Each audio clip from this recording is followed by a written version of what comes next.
Merci Monsieur le maire, mes chers collègues.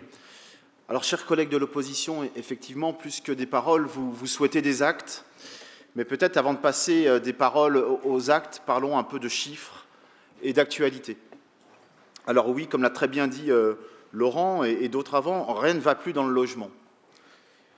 Je me souviens avoir évoqué le témoignage de la directrice de Next City il y a quelques mois qui indiquait qu'il fallait construire chaque année 500 000 logements.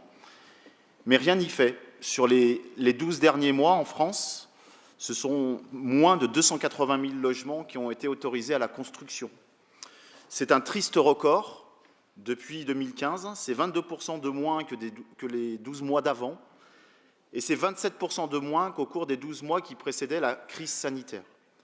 Alors, Romain Billard, vous avez évoqué le mea culpa du président sur ce sujet, mais effectivement, il ne s'est pas passé grand-chose depuis 2017 en la matière à l'échelle du gouvernement. Et puis, désolé de vous le dire ainsi, Béatrice, à Lyon, les élus vivent bien dans le réel. Lorsque nous recevons avec Anne Bréban et Pauline Bruviéham les promoteurs ou porteurs de projets dans le 9e, encore un vaste terrain de jeu pour la promotion immobilière avec quelques fonciers disponibles, à aucun moment, peut-être que nous ne voyons pas les mêmes personnes, mais à aucun moment ne sont mentionnés dans leurs difficultés actuelles un quelconque lien avec les politiques locales menées par notre équipe. C'est bien le marché qui est aujourd'hui en berne, bien peu impulsé, comme on l'a dit, par un gouvernement qui s'interdit les coups de pouce, parce que le président de la République a fait le choix de financer plutôt la Start-up Nation plutôt que l'accès au logement, considérant, et j'ouvre les guillemets, qu'investir dans la pierre, c'était de l'argent qui fructifiait trop peu. Et ça, croyez-moi, c'est bien un promoteur privé qui m'en a fait la confidence. Rien ne va plus dans le logement social. Plus de 2 millions de ménages attendent un logement social, c'est un chiffre qu'on évoque assez régulièrement ici.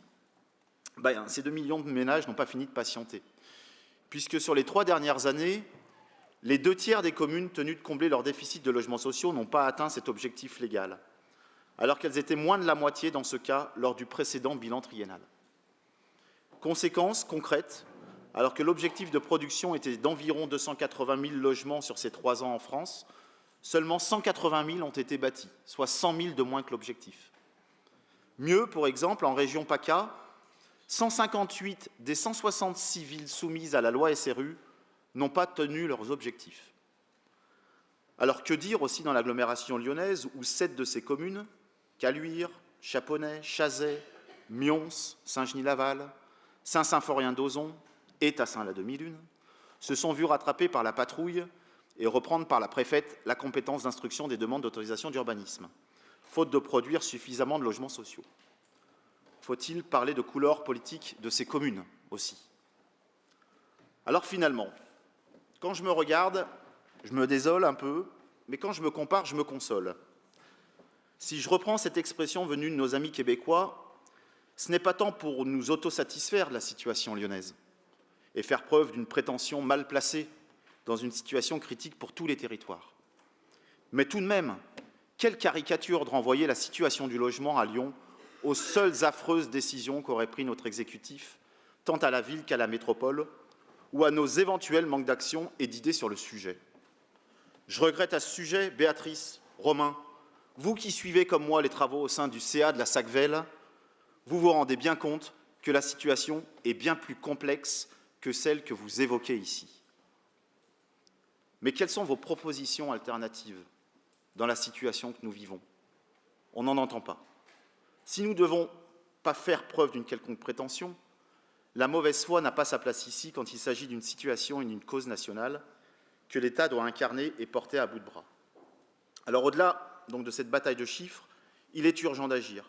Et plus qu'une stratégie qui donne du sens à notre action publique en faveur du logement, le document qui nous est soumis à délibération est la concrétisation des différentes actions que nous mettons déjà en œuvre chaque jour en étroite collaboration avec la métropole, les bailleurs et les partenaires promoteurs et aménageurs. Alors, chers collègues, chère Sophia, au nom du groupe de la gauche sociale et écologique, vous pouvez compter sur tout notre soutien dans les politiques d'habitat et de logement à travers cette stratégie. Nous resterons toujours attentifs au fait de devoir produire plus et mieux de logements pour que notre ville demeure accueillante pour toutes et tous. Ce soutien s'adresse également aux élus de la métropole, puisqu'à l'évidence, c'est bien à cette échelle que cet enjeu doit être aujourd'hui traité. Et il s'adresse enfin à l'ensemble des bailleurs sociaux chez qui nous siégeons, les aménageurs, mais aussi, sans phare, la promotion qui détiennent les clés de la réussite de cette politique dans un partenariat équilibré au seul service de l'avenir de notre ville. Je vous remercie.